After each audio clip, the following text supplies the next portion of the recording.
Hey everybody, I'm back. Did you miss me? We had a lunchtime chat earlier today, and guess what? Now we're about to have that dinner chat. We're having this evening chat with the lovely Janelle. But before we get into that, I just gotta, of course, let you know that the Model Speakers Academy is launching this month. You know what? And a little birdie told me that it might be coming out next week. But don't get too excited. But you can get excited because I'm definitely excited, and we're going to have webinars every week starting next week because I want you to find out all the good things that the Model Speakers Academy has to offer. Because guess what? We all are models. We all are modeling something. And I want us to model our voices. That's right. We all have a story to tell. And I want us to be able to share it with confidence. And confidence is the key. And what are you going to learn just real quick with the Model Speakers Academy? You're going to learn how to motivate. You're going to learn how to organize, deliver, engage, and lead. Because if you have the microphone, you are a leader. So that's what you're going to learn and so much more. It's going to be an 8-week program, and I want you to be in it. And if you know somebody who needs help with their public speaking, with being able to take charge, articulate their thoughts, and have that confidence, not only for a business, but for the workplace, for the community, every aspect of your life, you need good communication. And so that's what this is going to help you do. So I'm very excited about it. This is my baby, and I'm ready to birth it and give it to you all. So trust me, it's been worth the wait. The Model Speakers Academy is coming. But let's get on to some more great things with this public speaking in business. I really hope y'all been enjoying this series because I have thoroughly been enjoying it. I have been having the opportunity, the privilege to interview so many great entrepreneurs, so many great boss women, boss babes, boss chicks who are doing their things. There are authors in here, entrepreneurs, executives, just big money women. Okay, we're doing our thing, and guess what? They're each showing how public speaking and communication has helped their business, because you cannot be a business owner without being able to communicate your product, your service. So you have to get comfortable with doing this. And so these women are showing, and I've had a few men, and I'm going to have some more men who are going to share their stories, how public speaking and communication has helped them. So yes, I'm so excited to have Miss Regina, but she's going by Arjanelle, but she is going to let you know what's going on, all things Regina. Welcome, Arjanelle. Thanks for being here today.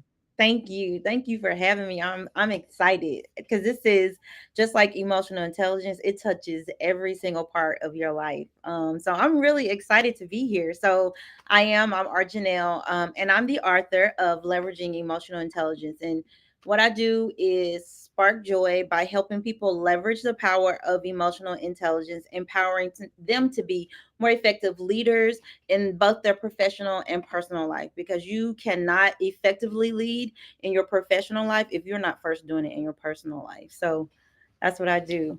Wow, that is so good. And that's so true because people feel like they can separate the two. And I Yeah. think for a little bit you can pretend, but eventually they're going to spill over on each other.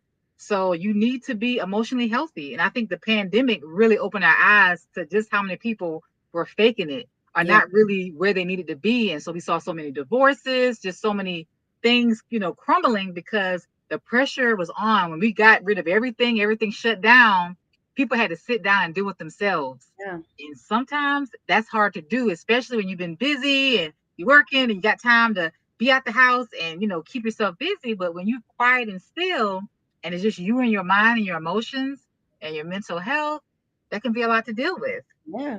Yeah. So that's essentially what it is like knowing how to being able to understand your emotions and those of the people around you, and then from there being able to deal with them appropriately. So yeah, if you haven't taken care of you, it spills over into work. So even if professional you've had some accomplishments, Mhm. you have not done as what you could do until you actually deal with yourself and learn how to deal with people better. So that's what I do.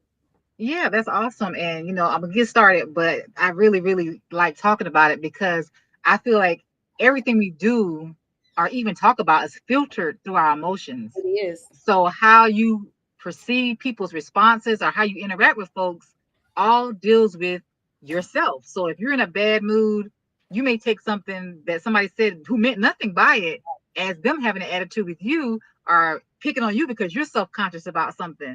So basically, everything is through our own filter, through our own point of view. So if our filter is dusty, dirty, or skewed, or pained, or traumatized, then all of our interactions are going to be filtered through that. And we Mhm. don't want that. We don't want to have a skewed mentality or skewed interactions with individuals. We want to come from a healthy place, an emotionally balanced place, emotionally intelligent place. And so your book and just what you do can help folks get there. Yeah. That's awesome. So do you have a practice? Are you virtual? Are you in person? Or, how do you help? Virtual and in person. So essentially what I do is teach you how to do this and how to manage your emotions. And of course, my focus is the workplace. The book itself is a comprehensive guide, it's a blueprint.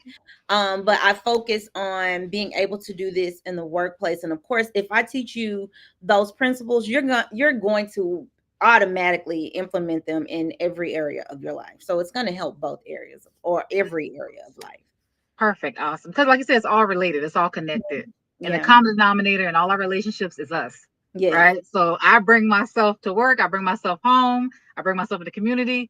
I, interact with everybody. So at the end of the day, I like to say when people have problems in a lot of areas, every place can't be wrong. Yeah. Exactly. Everybody can't be the problem, and Right. you're not. You're the common denominator in all these situations. So if you Right. keep running into the same situations, you might need to hold that Problem. mirror up and kind of Right. see what's going on. So All I right. teach you how to manage that. So I mean, it's going to help you. Even you may need professional help. So in therapy, it helps. Like it helps again. It just helps an area of your life, every area of your life, and I just teach you what it is and how to use it. Awesome. You empower people to get emotionally aware and intelligent. So I Yeah. love it. So I'm gonna go ahead and get into the questions. Number one, why do you believe public speaking is a crucial skill for business professionals today? Such a good question. Public speaking is essential for effective communication, and effective communication is essential for everything. So it doesn't matter what you're doing. You could be talking to your child, you could be talking to your spouse, you could be talking to your boss. It is important for everything that you do. So you really need to know how to do it well. Absolutely. And I'm glad you brought it up. It doesn't matter who you're talking to, from your child to your boss to a stranger on the street. It doesn't matter. You need to be able to articulate yourself, clearly, concisely, and you have to communicate. That's all we do all day long. Is Yes. we're receiving messages and giving messages, receiving, giving messages all day at work, at home. So there's no way to get around it. And if you don't have good communication skills, then all your interactions may not be the best, or they could be better Right. if you knew how to really leverage it and knew how to handle yourself, because there are many opportunities people miss because they don't know how to speak up for themselves. Mm-hmm. They feel intimidated, they feel shy. Yeah. And, at the end of the day, I don't want to get into politics, but some people may not be as qualified, but because they can open their mouth and they're talking, even though they're not talking maybe the truth, or it might not be accurate or correct, the fact is they're talking Yeah. and they're communicating. So if the people who know the information is being silent, are the people who know how to, make the deal happen, the squeaky wheel gets the oil. So Yeah. you have to be able to open your mouth. So you could be the top person on your job, but if you're afraid to communicate, if you have the good ideas but you're not sharing them, then it's pointless. Right. So we got to open up our mouths if we want to be heard and to get the desired actions we want. Mm-hmm. So there's no way around it. No. All right. So my second comment or question I should say is, can you share a personal experience where effective public speaking significantly impacted your career or business? Wow, I have so many. For one, I used to be a classroom teacher. Oh, So okay. yeah, so I was speaking all day, every day, and I was speaking to a different audience, which and I taught small children. Okay. So I knew how to relate to them. And so when I transitioned, it was a big difference between talking to children all day and talking to adults all day. So I mean, public speaking and I facilitate professional development. So, I mean, honestly, I can't even just pinpoint one specific time because I have not had any job, any role in my career where public speaking was not important. Right. Right. It's important. Like you said, it doesn't matter really who the audience is. Yes, you have to tailor it and make, adjustments, like you said, talking to children or talking to adults, but that's what we do. You have to be able to communicate and talk. So if you want to have a good business, if you want to do well professionally, you know, you have to be able to talk and communicate. And I think one key thing many people don't realize is that communication is not only talking, but it's about listening too. So many times we want to talk and share our side, but you got to be willing to listen and hear the other person so that Right. you can prepare the appropriate response. So how do you feel about listening, and what do you share with that? Yes, like active listening. So like you cannot listen to respond.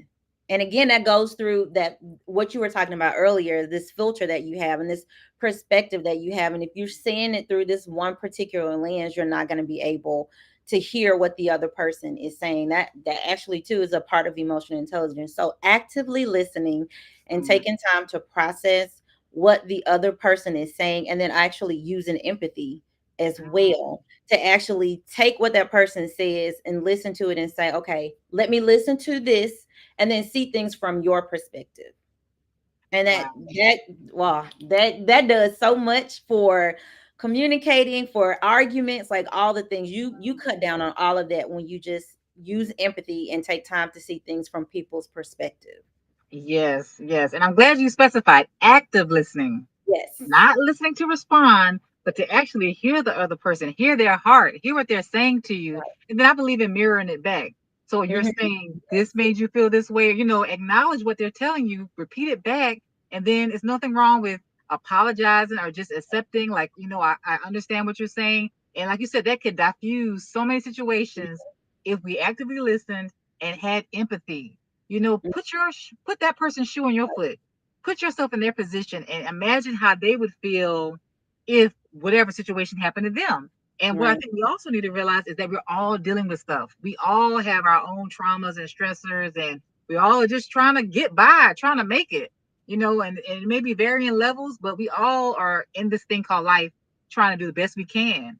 And so Yeah. we really got to just empathize with people and try to see somebody else's point of view, because that's, I think, the big disconnect with society in general is that we don't take time to truly listen and empathize with other Yeah. people. Yeah, that's a really big part of active listening. Like listening and like you said, repeating it back because that just brings clarity. Because even Mhm, when I do that, first of all, it validates how you feel. But when I do mhm. that, you can clarify any misconception I have from what I just said. I rephrase what you said and you can say, no, that's not what I said. That's not what I meant by that. And we get clarity there. Exactly. Wow. This is some good jewels. So I hope everybody's paying attention because we're really dropping some information that can really help you in your day to day life and interactions. So, my third question is, what are some common public speaking challenges that business professionals face, and how can they overcome them? Yeah, well, you know what? Some challenges that I think people actually face are one of the biggest ones are self-limiting beliefs. And so if Mm, you think that you can't, you can't. You know, most time people are dealing with anxiety about speaking, and what it's really centered around is like the validity in their audience, and like if you think people are actually going to listen to you or want to listen to you, and if you're the expert and you think that you can't deliver that message properly. So I really think self-limiting beliefs are a major challenge for public speaking. Oh yeah, I totally agree because some people are holding on things from childhood or from years ago and they're carrying it around, not even realizing it. And in their mind, your mind thinks it's protecting you, by allowing you to talk yourself out of whatever, or don't do that, don't say that, don't go there, because your mind doesn't want you to get hurt anymore. But Right. you have to get to the root cause of, where did I get this self-limiting belief? Who told me this lie that I've bought into, that I've adopted for myself? And now I'm operating in it, subconsciously. So you got to sometimes, like you said earlier, go to therapy, get to the bottom of why you're thinking a certain way, and then do what you need to do so that you can break the belief, or turn that record player off that's playing that message in your head, so that you can get out that box and move forward. Because basically, like you said, we believe what we tell ourselves. So if you say you can't do it, you can't. Yep. And if you say you can do it, then you can. So Exactly. it all starts in your mind and what you believe. I call it sweet talking yourself. You got to sweet talk Exactly. yourself because you're saying those negative things. And now, just like you said, once you get to the root of it, you identify what that issue is. Then, write. Well, you can write about it. Write how it made you feel, where it comes from, what emotion you're feeling, and then actually write the opposite of that. Right. So yeah, it's about writing it down, being clear, and then changing the narrative. Yeah. And I like to say we can change our story at any point. Yep. Just because this is what you believe all these years, you can start over. Right. You can write a new story, a new chapter, and if it's no longer serving you, let it go. Yeah. Sometimes we carry our shame or carry, this is a crutch. Like, Mhm. oh, it's always been like this, or my Mhm. mom was like this, or, because your mom was that way doesn't mean you have to be that way. Just because it ran in your family doesn't mean it has to continue to run in your family. Right. You can stop it. You can make a new decision and do something that's going to help you get better. And So I that's using that in your public speaking and being transparent is healing for you, and it takes away that fear of like shame. What if? There's no what if, because I just said this to everyone out loud. So you start to right. take it away from people and from yourself when Mhm. you're actually transparent in your public speaking. Exactly. It's nothing wrong with being vulnerable and transparent, and share what you need to share. Some Right. things I like to caution people, if you're not really healed with a situation, then, don't talk about it because you don't want to leave the audience sad or, in despair. But Definitely. definitely when you talk about stuff and you bring it out into the light, then it's no longer shame or hidden Right. and it loses power. Right. Right. So that's Definitely. Don't just take them to the valley and then leave them there. right. Because look, like I said, we all dealing with our own trauma. So don't give me Right. yours and dump it. And now I'm in here sad about your Right. stuff and mine. So yeah, so that's very true. Well, my last question is, what is one essential tip you would give to someone looking to improve their public speaking skills? Well, first of all, go to the Model Speaker Academy. That would be the first piece of advice. But then actually, like we said before, creating an affirmation for yourself and practicing. Practicing is so important and so helpful. Yes. It's undervalued. And many people, I feel like, are anxious or afraid because they're not prepared. The Hmm. more you prepare, the more comfortable you'll get, the more familiar you will get, and then you'll be able to execute. So even though you're nervous, you're okay because, hey, you got it. Yeah. But you got to prepare. Yeah. Again, again, thank you for recommending the academy because definitely sometimes we need more accountability. I've had people tell me all the time, "Oh yeah, I'll take Toastmasters," or "Oh yeah, I'll do this, I'll do that," or I can find a video on YouTube. The way I look at it, if you wanted to make a change, you would have made it by now. Yeah. If you were serious about doing it and was accountable and disciplined enough, it would have happened. So a Yeah. lot of us need that extra accountability. We Yeah. need a coach. We need somebody to work with us, to come alongside with us, to hold us accountable in the goals that we've set for ourselves. Yeah. So you gotta be willing to make those necessary changes, get Yeah. somebody to help you, and be willing to practice, put in the work. Because even having a good coach, they're not gonna do the work for you. I'm not gonna do the work for you. You still have to bring your hard work to the table. You got to be accountable, show up, practice. There's certain things that can't be replaced. You got to do it. Yeah. So if you're not willing to do it, then nothing's gonna change. No. And I like to say, you don't have to wait to 2025 to make changes. You can start making changes right now. Yeah. Every new week, every new day is a new beginning, a new opportunity Mhm. to get better. Yeah. For sure. Well, that is excellent. So I really, really enjoyed our time today talking. And I want you to give us, I guess, a quick recap. Tell us about your book, where we can purchase it, how to follow you on social media, your website, and tell us what you may have coming up. So you can actually follow me on LinkedIn. I'm actually trying to grow LinkedIn. So look me up, Regina Atkins on LinkedIn, because you could use your professional development funds to get him a course or get coached. So you could use them if you're an HR professional to bring me in and facilitate learning for the company, the leaders in the company. So please follow me on LinkedIn, and we can connect there. You could actually purchase the book on Amazon. So you can look up Leveraging Emotional Intelligence on Amazon and purchase the book there. Awesome. So I'm going to include her LinkedIn link on here as well as the link for Amazon so that you can follow her on LinkedIn as well as purchase the book. And like she said, invite her to your job, to your business, so that she can help bring some emotional awareness and some intelligence to not only you but to your workplace. Yeah. So, if we want to be better emotionally, then we got to make the necessary steps. And the information is here, but we got to be willing to invest in ourselves. And too often people want things for free, but let's be honest, a lot of times when stuff is free, it's not valued. People don't really appreciate it. But when you have to make that investment, then it's a little bit more dedication to it. And then all of this is, like you said, professional development. So you will be able to, write it off expense wise and, see the returns in the future. Studies have actually shown that people who use emotional intelligence in the workplace on average make $29,000 more. Ooh. Yeah, I mean it's a really big deal. We really are a dynamic duo. Emotional intelligence, you know how to speak for yourself. You have the intelligence and the effective communication. Go in there and get that raise, to get that promotion. Yeah. Yeah, and you're right. And I'm glad you gave it a number because a lot of times people just abstractly think like, oh, okay, yeah, I could get a raise. But when you put a dollar amount, Yeah. yes, how many people could use the extra 29, 30,000 a year? I could.